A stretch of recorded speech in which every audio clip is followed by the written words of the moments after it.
Yeah, Jordan, this has only been around in Michigan for a short time now. So before you head out to early vote, if that's the method you choose, you want to keep some important information in mind.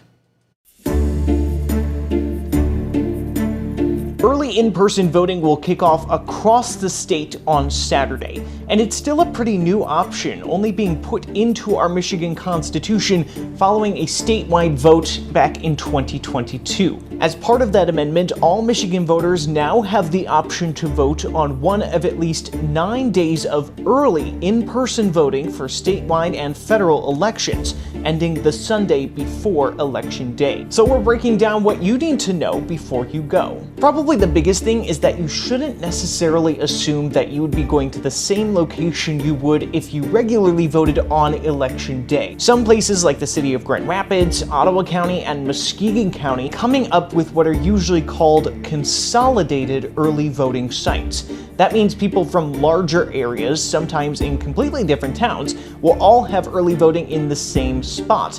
And in a place like Grand Rapids, voters living in the city there will have a choice between 3 different locations. So it's important to check beforehand where your site or sites are before heading out. And what will you need to bring to early voting? Well, just like on Election Day, you'll want to bring with you an accepted form of photo ID that can include things like a driver's license or a state-issued ID. If you do not bring one, you'll be asked to fill out a form saying you are this person and you live here. Making a false statement on that form is a perjury offense. From there, it's like voting on Election Day, where you can vote the ballot and then can put it in the machine. Early in-person sites are required to be open each of those 9 days for at least 8 hours a day.